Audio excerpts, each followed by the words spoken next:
Now, how are you guys tracking this? Like, how do you know specifics, how fast people are going and where they're going and how they're getting there? Transportation is a pretty data-rich environment. So, you've got all kinds of data sources. There are pro-based data sources, but on the expressway, they're going through toll gantries.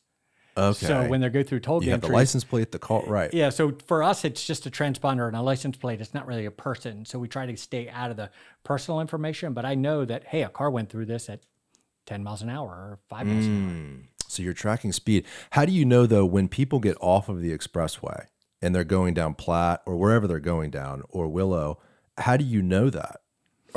Is there studies being done? There are. So studies, we do traffic counts, those types of things. We try to understand as we're doing these projects, we do these really detailed traffic models. We take counts at intersections. We do, you look at things like cell phone data and you try and figure out, okay, what's that density? I would imagine before you spend maybe $100+ million, you'd want to know exactly what the right thing to do is before you put a shovel in the ground. Even things like Waze and Google Traffic. They're data sources. So, they tell us what's there. They tell us if there are incidents. They tell us, those are all data sources that are out there. Has AI affected this data in any way? A little bit, but I think there's a lot more to come for that. Yeah. Where we're seeing a lot of real promise with AI is, so for instance, let's say you take the expressway. I know we're on a tangent, but we'll get back to that's okay. Yeah. I'm used to those kinds of conversations. We see where they take us, but with AI, so think about an expressway when you're coming off and you're entering an urban environment. There are signal systems, so you can use those signal systems. So I know that the expressway backs up going into town during a Lightning game. 5 years from now, the expressway will know there's a Lightning game, and we'll be able to connect to those signal systems and then readjust the timing on the fly based on what we're seeing in other parts of the system. Amazing. And be able to keep that flow. So think about congestion this way. So congestion, for every minute of congestion, it takes 2 minutes to recover. So if you've ever been stuck in a backup of traffic, you get to the front and there's nothing there, you're stuck in the recovery congestion. Oh. So what's happening is, so if you can prevent it from breaking down based on things that you're doing miles off the system with signal timing and those types of things through AI, you can prevent the recovery congestion.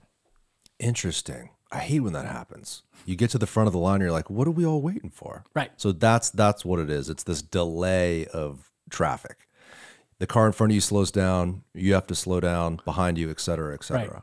Right. I'll give you a great example. So several years ago, I worked on a project in one of my previous roles where, across the eastern shore of Maryland, there are beaches on the far tip. And so in the summertime, commuters would go down to the beach for the weekends or for the week. So on Sundays and Saturdays, there were two bridges. One was across kind of a Narrows area. The other was the large Chesapeake Bay Bridge. And so it would somewhat get metered. So when that island in between got so locked down in traffic, people couldn't get out of their house. So once Waze came out, once Google Traffic came out, it pushed everybody off the main line roadway and into the neighborhoods trying to find their way. And so it created traffic problems and frankly safety issues in neighborhoods that weren't there before as people are cutting through.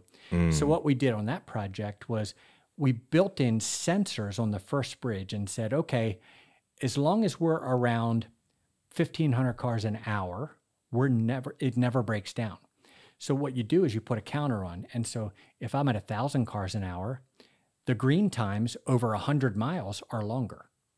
And as you start to get up to 1,500, 1,600 cars an hour, then what happens is I'm adding 45 seconds or a minute on 15 different signals up and down that corridor over 100 miles. You don't feel 45 seconds at a signal, but what you feel is getting stuck in traffic. So you're essentially managing the traffic on that island over a 100-mile stretch of roadway through intelligence. If you enjoyed this clip, click here for the full episode and make sure to subscribe. Thank you guys for watching.